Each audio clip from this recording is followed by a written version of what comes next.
بعضها يهجم من دون سابق إنذار، وبعضها الآخر يتحرك بسرعة عمياء أو يهجم بطرائق لم يكن يعرف أنها ممكنة.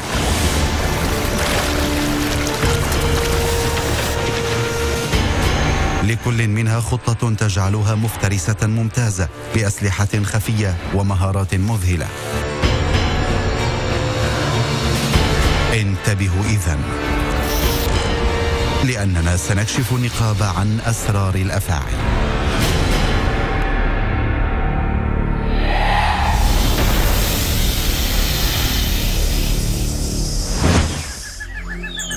في عالم الثعابين الغريبة وغير الاعتيادية تبرز هذه الأفعى الاستثنائية.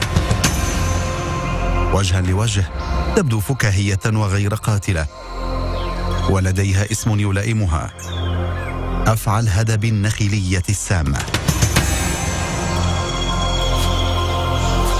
لكن مصادفة إحدى هذه الأفاعي ليست أمرا هزليا، إذ إنها لا تحب استقبال الغرباء ودفاعها يأتي مميتا.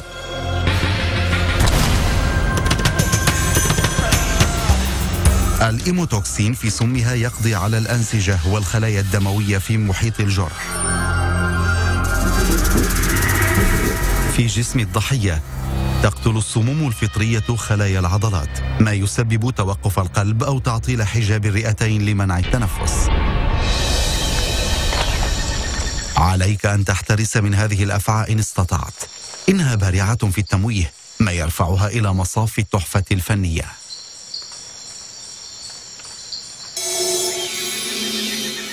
استوحت هذه الأفعى اسمها من حراشفها المقلوبة فوق عينيها. قد تساعد سمتها المميزة في قدرتها على إخفاء نفسها. تسمح لها ألوانها الزاهية بأن تمتزج بين الفواكه والورد، فالفاكهة والورد يجتذبان الفريسة. لكن السر الحقيقي لنجاح هذا الثعبان الفتاك بان ليلا. الظلام يخيم على الغابة، والصياد الصبور ينتظر في كمينه.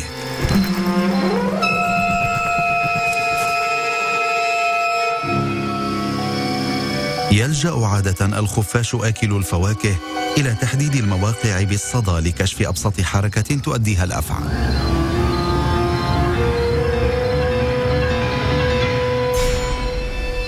هجوم الأفعى سريع كالبرق، حتى إن الخفاش البائس لا يراه قادما. تظهر أفعى النخيل ميزة أخرى تجعلها مفترسة فذة.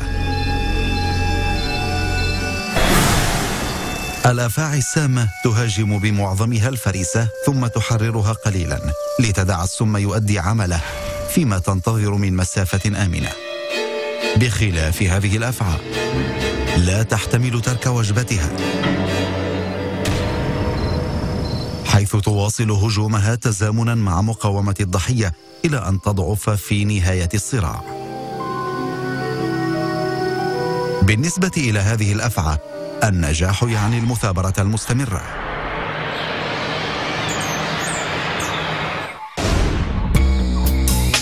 تلك الأفعى تحمل سرا قد لا تبدو قاتلة، وهي تجول في حقول الأرز الآسيوية لتصطاد الضفادع والعلاجل. إنها صغيرة، لا يتخطى طولها أكثر من 60 سنتيمترا، لكن ما ينقص الياماكاغاشي من حيث الطول تعوضه بدرجات السمية. قد يشكل غرز أنياب صغيرة حادة في جسم الضحية تحديا كبيرا، ولكن بمجرد أن تصل الأنياب إلى الفريسة المنازعة يصبح الموت محتوما. فرص النجاة منعدمة أمام الضفدع. عملية قتل مذهلة، ولكن لا شيء يبدو خارج المألوف. فما هو إذن سر الياماكاغاشي الليلي العميق؟ حسنا، هذه الأفعى الصغيرة لا تحول ضحيتها إلى وجبة وحسب، بل تمتص من الضفدع نسبة عالية من سمها. في أثناء بلعها الفريسة تعمد إلى تحييد سم الضفدع وتخزينه في غدد داخل عنقها. الياماكاغاشي أصبحت الآن مسلحة وخطرة. إذا اقترب منها المفترس جيدا تعرض غددها كهدف، ولو حاول عضها فبدلا من أن يستطعم بقطعة لحم لذيذة يتذوق جرعة من السم. وعندما يبدأ التقيؤ تلوذ الياماكاغاشي بالفرار. أما الأفعى التالية فهي ليست رقيقة. لحسن الحظ أن هذه الأفعى الضخمة لا تعتدي على البشر، ولكن لا تستفزها. يستطيع ثعبان الصخر الأفريقي بكل سهولة أن يهاجم ويقتل الناس وحتى البالغين.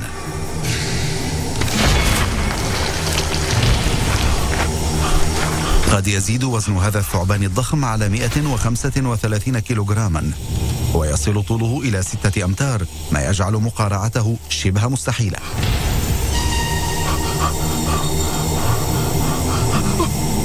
يتكون حصرا من عضلات كفيلة بسحق الضحية حتى الموت. على غرار الأفاعي الشبيهة الأخرى يعد ثعبان الصخر الأفريقي مفترسا بمميزات بنيوية تجعله ملك التجسس. يمكنه ملاحقة الطريدة بفضل حساسات الحرارة على وجهه، خطة ممتازة لمطاردة فريسة تحاول الاختباء. لكن هذا الثعبان يمتلك سمة إضافية، سمة تميزه من غيره. يصطاد كالمركبة البرمائية، يستطيع أن يجوب اليابسة ويغوص تحت الماء. هذا الثعبان الأفريقي الاستثنائي هو أكبر سنا وحجما، وهو يتضور جوعا، يريد وجبة بحجم عائلي. إنه مستعد للانتظار حتى العشاء. يطفو على السطح كل 30 دقيقة ليتنفس قليلا.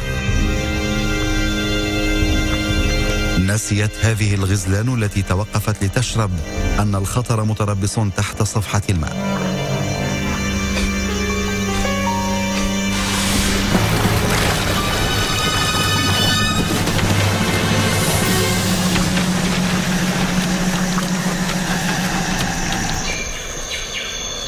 النضال غير مجد.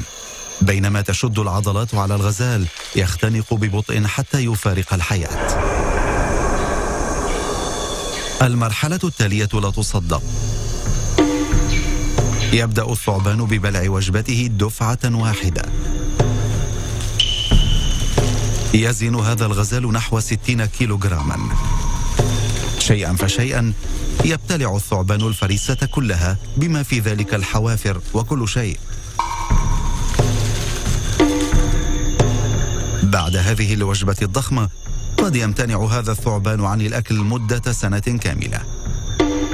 في هذه الحال حتى الثيران تتجنب ثعبان الصخر الأفريقي.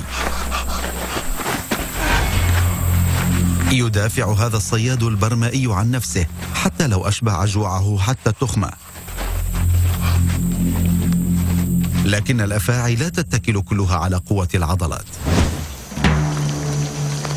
إنها من أكثر الأفاعي الأفريقية رعبا.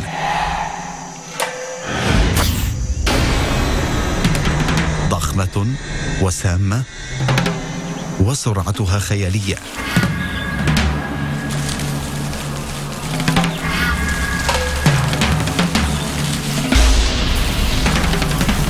عندما تتفجر سرعتها تقطع المنبت السوداء 5 أمتار في ثانية، أي تكون أسرع من أي رجل. لكن المامبا تتمتع بقدرات أشد دهشة، وهي قدرات تجعلها الصيادة الأنجح على الإطلاق. هذه الأفعى البالغ طولها 3 أمتار ونصف تستطيع رفع نصف جسمها عن الأرض والوثب إلى الشجرة. تتذوق المامبا الهواء فيما تتوجه بمهارة نحو السماء. يجثم هدفها في أعالي الأغصان، حيث يعتقد أصحابه أنه في أمان، لكنه ليس كذلك.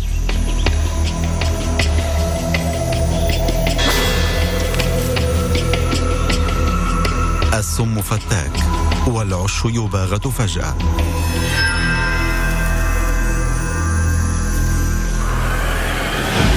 أغلب الناس يبحث عن الأفاعي تحت الأقدام. من هنا تعد الأفعى التي تهاجم من الهواء خطرة جدا. على عمال البساتين ألا يقتصر بحثهم عن الفواكه فقط في أثناء تنقيبهم بين الغصون المورقة. تحاول المامبا عادة أن تهرب من البشر، لكنها لا تملك مكانا تهرب إليه على الشجرة. تشعر بأنها محاصرة فتتخذ وضعية دفاعية. تنتشر السموم عبر مجرى الدم. يهاجم السم العضلات والقلب والرئتين، وحين تتوقف العضلات عن العمل تبدأ الضحية بالاختناق. قد لا يتأخر الموت أكثر من 20 دقيقة. لدغة أفعى المامبا السوداء كانت دائما قاتلة، ومع اختراع مضاد الزعاف تنقذ المستشفيات اليوم معظم الضحايا، شرط أن يصلوا قبل فوت الأوان.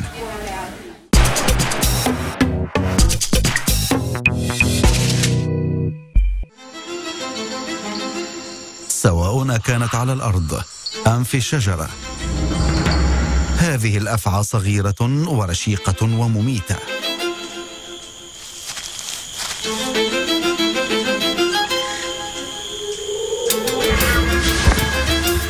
الوفيات البشرية نادرة، لكن المخلوقات الصغيرة في الغابة ليست محظوظة كثيرا.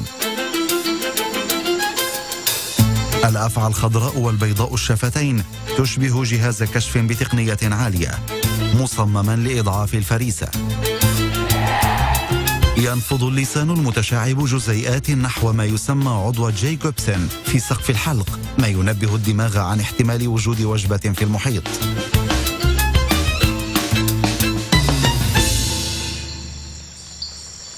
تتدلى الأفعى بلا حراك استعدادا للانقضاض. تراقب اقتراب الفريسة بواسطة أغشية أخرى تكشف حرارة الجسم، تماما كالمنظار الليلي للسلاح العسكري. يكون دماغ الأفعى صورة حرارية محددا الهدف بدقة.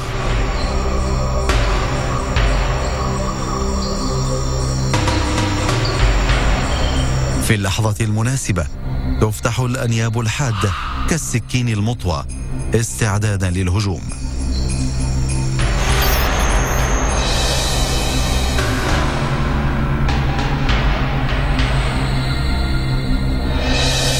قتل الفأر بفعالية كبيرة.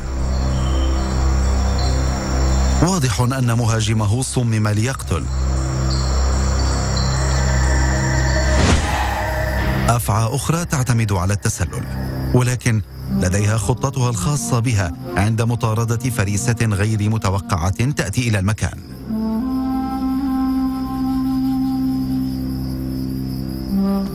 أفعى الكريت الشهيرة قلما تظهر في وضح النهار. مثل مصاص الدماء الأفعواني تختبئ من الشمس تحت غطاء من الأعشاب الكثيفة، أو تدفن نفسها في جحور الحيوانات المهجورة. مع مغيب الشمس تخرج الكريت في العتمة وتطوف خلسة باحثة عن ضحية. تساعدها بشرتها الداكنة على التحرك ليلا، وأسوة بمصاص الدماء الأسطوري تفضل الكريت أن تأكل مع بنات جنسها في الفصيلة نفسها.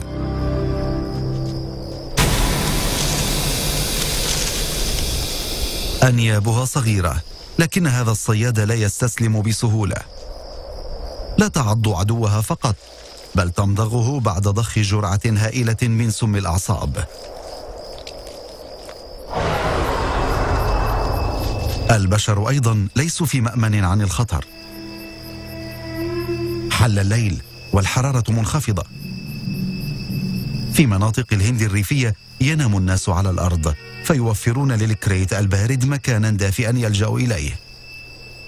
لكن مشاطرة الفراش هذه قد تؤدي إلى كارثة. عادة ما تكون اللدغة غير موجعة، لا تدرك الضحية أنها تلقت ضربة قد تسبب لها الموت.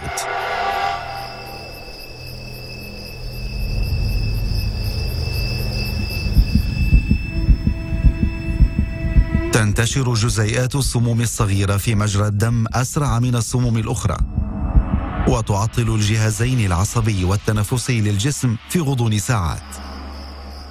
حتى مع العلاج لا تتخطى فرصة النجاة 50%. أمر شائع هنا أن يموت الناس، خصوصا الأطفال، في أثناء نومهم. النوم على أسرة عالية قد يساعد، ولكن لا تندس جميع الأفاعي في الليل فقط. في منطقة من العالم تشتهر بأفاعيها القاتلة، تعد هذه الأشد خطراً.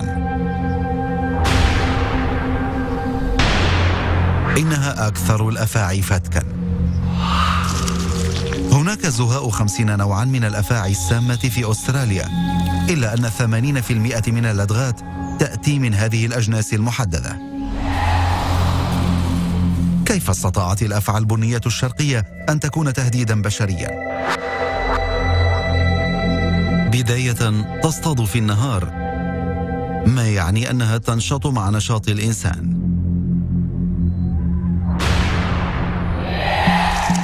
كما أنها لا تتوانى عن الدخول والتصرف وكأنها في بيتها. تبحث عن الفئران والجرذان وعن طعام البشر على حد سواء. وإذا فوجئت بصاحب المنزل تلتف سريعا متخذة وضعية خاصة لتشحذ أقصى قوة هجومية.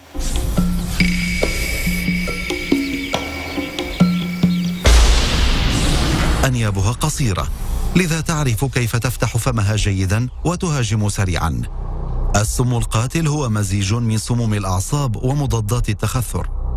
تسبب ضربتها القاتلة موتا مع نزف داخلي وفشل قلبي ورئوي وكلوي، أي إنه انهيار جسدي كامل.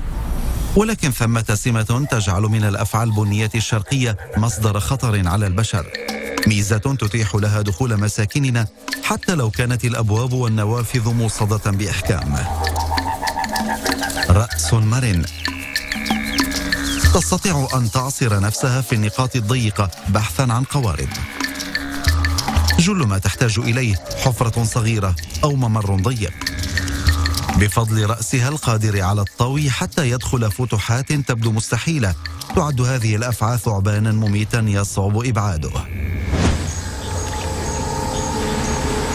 يمكن إيجاد الأفاعي أينما كان. تعج المستنقعات العميقة بجميع أشكال المخلوقات المخيفة وغير المألوفة، بما فيها هذه. بعض الناس يسميها الأفاعي المائية السامة أو أفاعي المستنقعات. أيا كان اسمها، فهي تعد من أشهر الرموز في مستنقعات أمريكا الشمالية. تنمو لتصبح بحجم رجل وسمكة ذراعه، وعندما تستفز تلدغ لدغة قوية مصحوبة بسم فعال يضرب الأنسجة الحية من الداخل.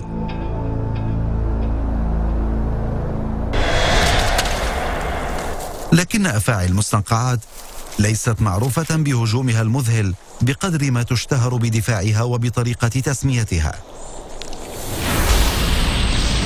حين تتعرض لتهديد تفتح فمها الأبيض لتبدو مخيفة،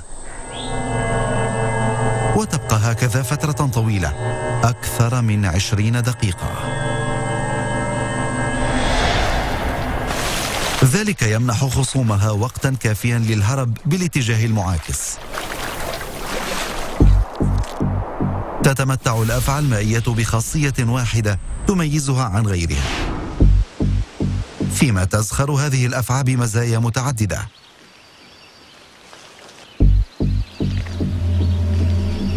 تصعب ملاحظة حية الشجر، ألوانها تجعلها سهلة التخفي. الإناث بنية كأغصان الأشجار حيث تتوارى، ما يتيح لها الذوبان في الخلفية.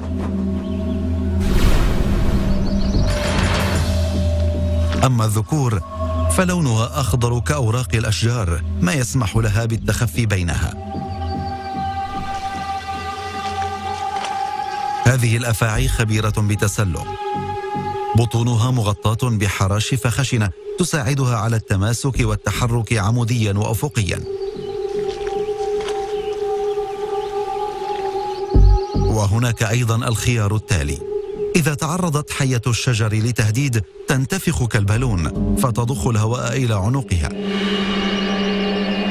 إنها إشارة تؤكد لك ضرورة التراجع، ولكن لا يفهم الجميع الرسالة في وقتها.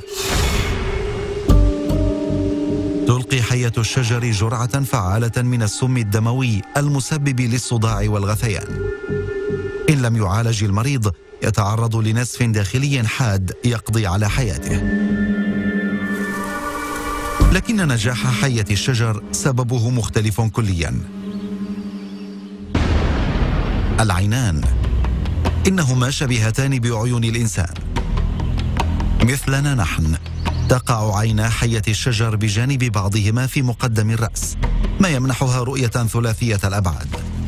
تنظر إلى جميع الزوايا في أثناء اقترابها من الفريسة.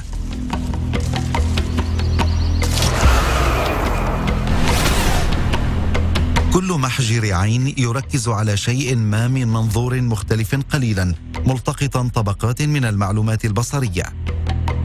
يدرس الدماغ المعلومات ويحسب المسافة بين الناب والهدف. هذا الثعبان صياد بارع بخدع متعددة ورؤية للإجهاز على الفريسة.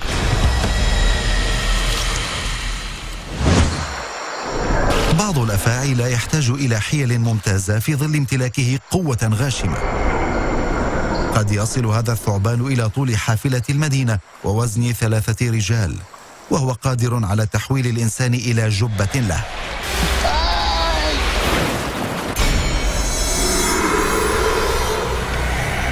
الأناكوندا الخضراء أضخم أفاعي العالم. هذه الأفعى الضخمة تستطيع عمليا التخفي في مياه أمريكا الجنوبية الموحلة.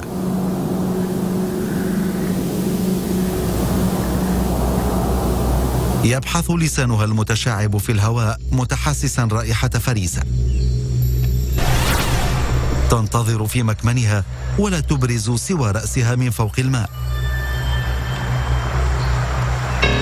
يزيد وزن التمساح الاستوائي الأسود على وزن معظم الذكور، لكن الأناكوندا سحقته حتى الموت. إنها مزودة بصفين من الأنياب القاطعة الحادة المصممة للقبض على أي ضحية مشاكسة. قوة عصرها توازي دراجة نارية بوزن 350 كيلوغراما تضغط على القفص الصدري. كلما زفرت الفريسة ضيقت الأفعى الخناق عليها. التنفس بسرعة يصبح مستحيلا.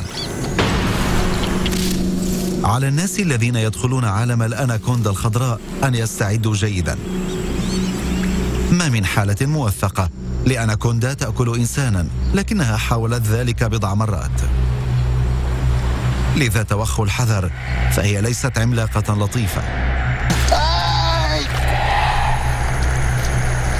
يبدو أن الأفاعي منتشرة في كل مكان. قد تعتقد أن مياه أستراليا آمنة إلى أن تصادف هذه. أفعى تسبح كالأنقليس وتلدغ لدغة من شأنها إخضاع سمكة قرش. أفعى الزيتون البحري من حيث درجة السمية تعد من أخطر الأفاعي في المحيط. السم الناجم عن لدغة واحدة قادر على قتل فريق كرة قدم برمته. إليكم الكيفية. يعطل سم الأعصاب الإشارات العصبية، فيما تدمر السموم الفطرية الأنسجة العضلية. إنها ضربة قوية مزدوجة تؤدي إلى شلل الجهاز التنفسي والموت السريع. لحسن الحظ أن أفعى الزيتون البحري تمضي وقتا قصيرا على سطح الماء، حيث ترجح إمكانية التشابك مع البشر. في المقابل تعقد نفسها عبر إغلاق صمامات خياشيمها، ما يتيح لها الغوص إلى عمق 40 مترا تحت الأمواج. سلاح سري يجعل أفعى الزيتون الصياد الأقوى. يبدو هذا ذيلا عاديا، لكن الحقيقة مغايرة تماما. السطح مغطى بخلايا عصبية حساسة تلتقط الترددات المنبعثة من أسماك أخرى، وكأنها مزودة بعينين على طرفي ذيلها البالغ طوله 2 متر. بواسطة ذيلها المدهش تتحرى أفعى الزيتون البحرية السمك المختبئ في ملجأ المتاهات المرجانية. كما يلبي الذيل مهمات أخرى، يستعمل كمجذاف يدفع الأفعى مع التيار المائي لتصبح أسرع من الإنسان.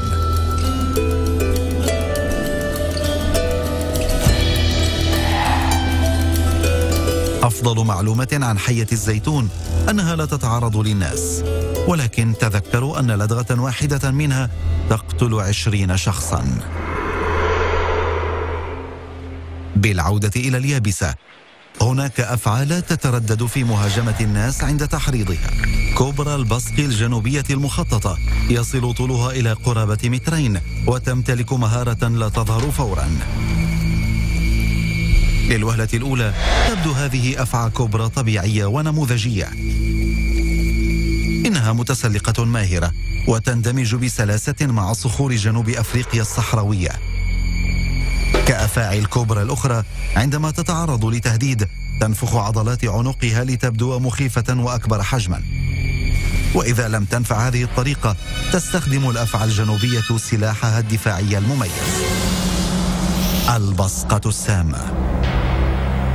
يسير السم نحو الأنياب ويخرج من فتحتين صغيرتين في المقدمة.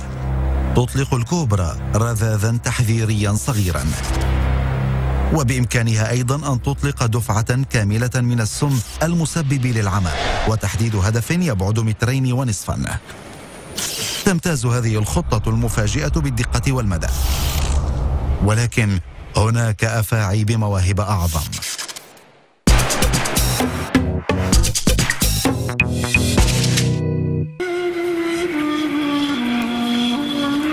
في صحارى ناميبيا تتنوع ألوان الأفاعي، يعتمد ذلك على المنظر الطبيعي، لكن الكوبرا الجنوبية تكون دائما مقلمة، لذلك تسمى هذه الأفعى بكوبرا الحمار الوحشي.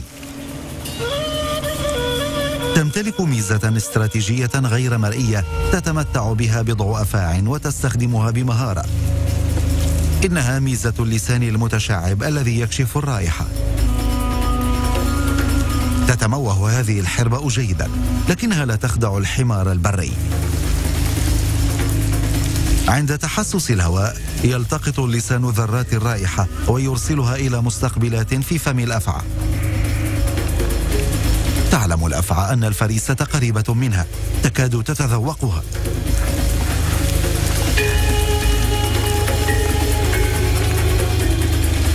تحاول الحرباء أن تفر هاربة متخذة اللون الأصفر من جراء التوتر. بعد حشرها تنشقت الهواء لتبدو أكبر حجما، لكن الأفعى صممت على إنهاء عملها.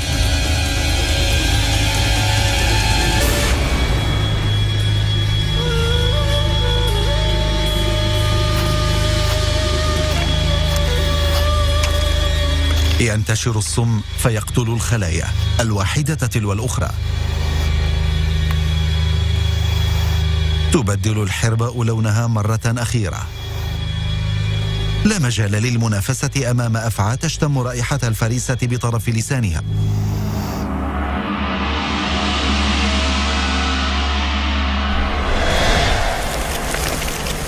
خطوط هذه الكوبرا تمثل إشارات تحذيرية لخطرها، ولكن لا تبدو كل الأفاعي قاتلة بوضوح.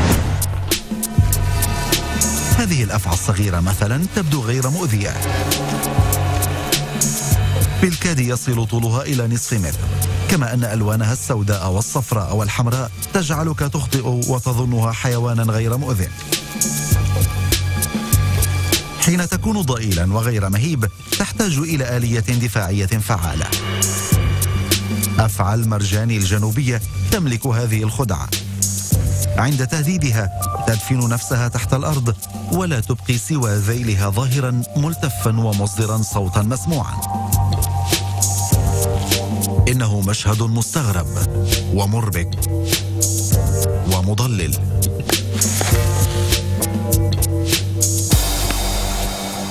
ولكن إن لم تنجح تلك الخطة غير العادية، تصبح أفعى المرجان الجنوبية قاتلة. عند أي تصرف مغفل لبلوغ ذيل يظهر الطرف الآخر من الأفعى كاشفا عن أنياب حادة. لن تحس بأقوى من وخزة إبرة. هذه مجرد بداية. أعطي الأمر بعض الوقت وستكون العواقب وخيمة. تطلق الأفعى المرجانية ما يعادل 1000 ملعقة من سم الأعصاب. هذا كل ما تحتاج إليه لتقتل. لدى البشر قد لا تظهر الأعراض في الساعات 24 الأولى، لكنها تبدأ بصوت مدغم ورؤية غير واضحة وصعوبة في البلع. من دون مضاد السم قد تتضاعف العوارض لتصل إلى الشلل العضلي والفشل القلبي. قد تبدو الأفعى المرجانية صغيرة، لكنها مخادعة وقاتلة. وخدعة الذيل موهبة لا نراها في مكان آخر. على سبيل المقارنة، قد تبدو هذه الأفعى صعبة الحركة وغير لافتة، برأسها المثلث وجسمها القصير السمين.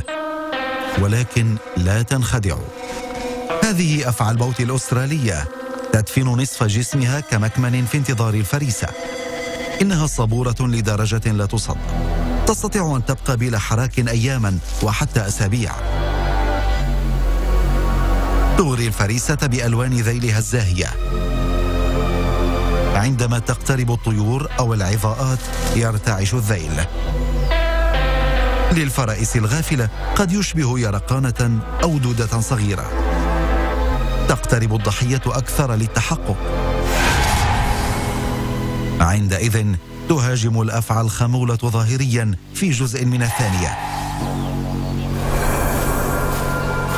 بينما تبتعد الأفاعي الأخرى عن الطريق، تتربص أفعى الموت بإحكام معتمدة على تمويهها. تبرز الأنياب نحو الخارج لضمان تدفق السم مباشرة نحو الهدف. بالنسبة إلى هذه الأفعى تستحق الوجبة اللذيذة الانتظار. تتبع أفعى التايبين مناورة تكتيكية مختلفة. تملك هذه الأفعى السم الأكثر فتكا من بين جميع الأفاعي على سطح الكوكب. قطرة واحدة بحجم رأس دبوس كفيلة بقتل 1000 فأر. وهذا ما يفي بالغرض جيدا، لأن التايبين تحب تناول الفئران. مع أنها تكتفي بالحيوانات الفروية الصغيرة، تجد هذه الأفاعي العنيفة نفسها أحيانا على مقربة من البشر. عندما تجفل، غالبية الأفاعي تلدغ مرة وتهرب، على عكس التايبين، إذ تبقى في مكانها وتهاجم مرات عدة. بعض الناس لدغ 8 مرات في هجوم واحد. يوقف السم الدموي تدفق الدم في الجسم في غضون ثوان، فيما يعطل السم العصبي وعمل العضلات. هذه التقنية السريعة تجعل التايبين فعالة وقاتلة.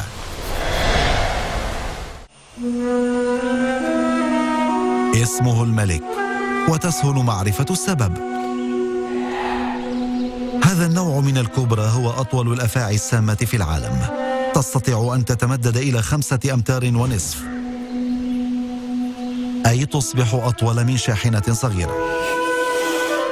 عندما تتعرض للخطر تستطيع أن ترتفع 3 أضعاف حجمها لتبدو بالعين المجردة كرجل بالغ. لكن سمعة أفعى الملك لا تستند على الحجم فقط، فهي من أذكى الأفاعي في محيطها. لإخافة أعدائها تبرز أفعى الملك أنيابها تماما كالكلاب. وإن لم تنجح في ذلك تنقض مهاجمة.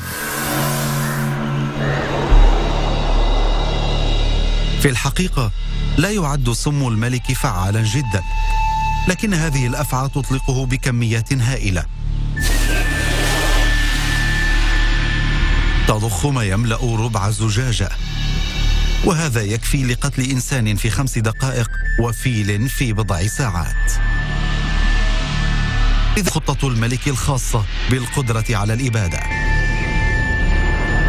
لحسن الحظ أن هذه الأفعى تتجنب البشر، مسببة أقل من 5 وفيات سنويا. لا داعي للقلق إلا إذا كنت مخلوقا يقطن في الغابات المطيرة. هذا المفترس الشرس يلتهم كل شيء، الطيور والعظاءات والثدييات الصغيرة وحتى الأفاعي الأخرى. في الواقع الأفاعي هي غذاؤه المفضل، لهذا السبب حاز الملك على اسم آخر، الأوفيوفاجس، المترجم حرفيا بآكل الأفاعي.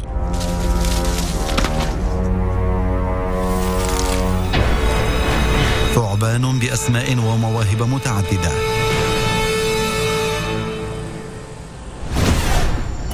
أحيانا الأفاعي الأصغر تكون الأقوى. هذا الثعبان الصغير يختبئ بين الأوراق والتجاويف في غابات أمريكا الوسطى المطيرة. عند اقتراب فأر من المكان تشغل هذه الأفعى مهارتها الخاصة، رشاقة الجمبازي. تدعى الأفعى الواثبة، والقفز هو مفاجأتها الأولى.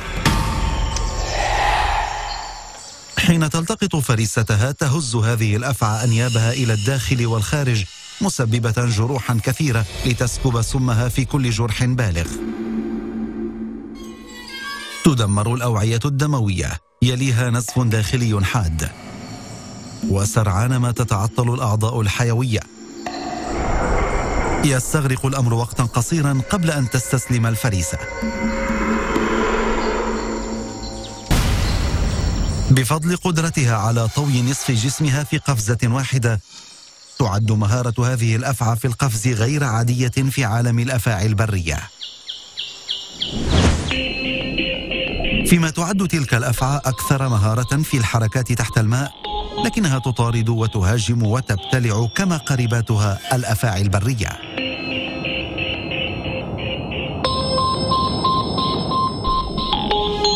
إن اتصافها بالبرمائية منحها ميزة تكتيكية مهمة. تبدو أفعى البطن الصفراء البحرية ضعيفة وخرقاء على اليابسة، تعاني كثيرا لتزحف على طول الشاطئ، لكنها تتحول إلى صياد قاتل تحت الماء، فهي قادرة على الغوص أكثر من 90 دقيقة. تختبئ في الرواسب، وهي مجموعة من الركام والطحالب البحرية التي تشكلها التيارات المتصادمة، وتحيط بها أسماك صغيرة تكون غطاء لاستدراج أسماك أكبر حجما. هذه الأفعى خلقت للكمائن، ذيلها الشبيه بالمجذاف يساعدها على الاندفاع إلى الأمام كقارب السرعة. عندما تقترب سمكة سمينة من الكمين، يوجه بطنها الأصفر صفعة قاتلة باتجاهها. على منوال بنات عمها أفاعي اليابسة تحقن جرعة مميتة من سم الأعصاب، ثم تنتظر إلى أن تتوقف مقاومة الضحية. بعد ذلك تبتلع الرأس أولا لتجنب الإصابة من جراء الزعانف الشائكة.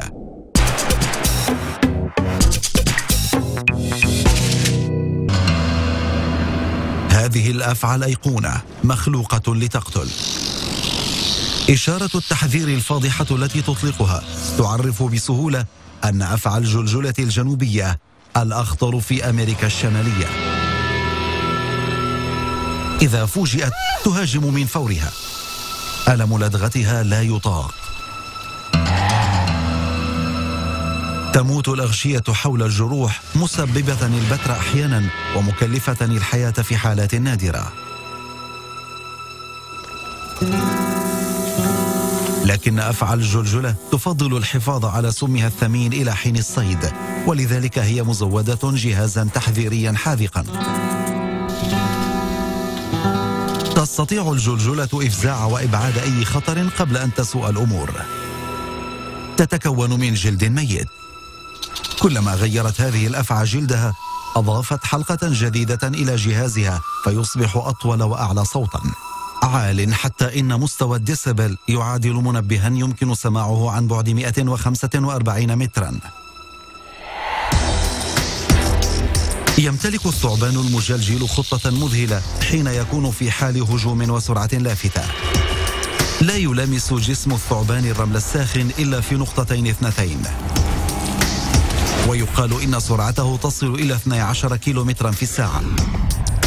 يتضح لنا أن كل الأفاعي تمتلك ميزات خاصة، ولكن ثمة أفعى مندسة هناك تتمتع بكل الصفات، إذ إنها متعددة المواهب وقاتلة الموصوفة.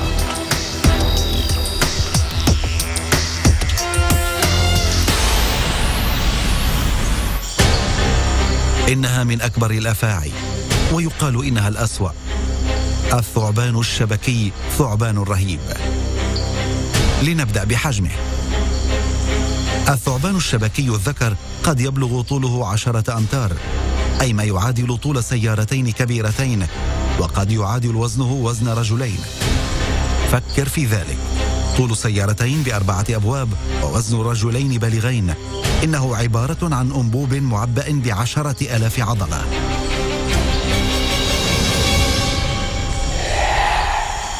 يعيش إجمالا في جنوبي آسيا، في منطقة أنهار وغابات مطيرة رطبة. تسمح له حراشفه الشبكية بالتمويه جيدا في محيطه.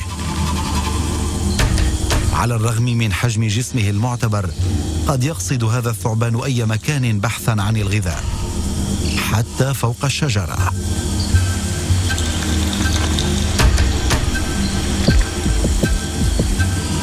القردة في أعالي الأغصان ليست آمنة، ولا حتى الأيائل مهما وصلت سرعتها.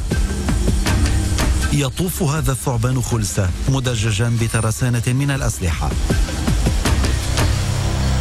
عيناه كعيني القط تفتحان واسعا من أجل رؤية قصوى، مانحتين الثعبان رؤية ليلية ممتازة. أما أعضاء تحسس الحرارة على وجهه فتكشف الحرارة المنبعثة من الفريسة المجاورة، وتفيد أجهزة التحسس الكيميائية على لسانه في شم الروائح في الهواء. إنه كدبابة ذات تكنولوجيا عالية وقادرة على التحرك في كل مكان. رصد الفريسة شيء وقتلها شيء آخر، لكن الثعبان الشبكي يتفوق في الاثنين معا. ثعبان ملتف قاتل من دون رحمة. يملك فكا الثعبان 80 نابا حادا ومقوسا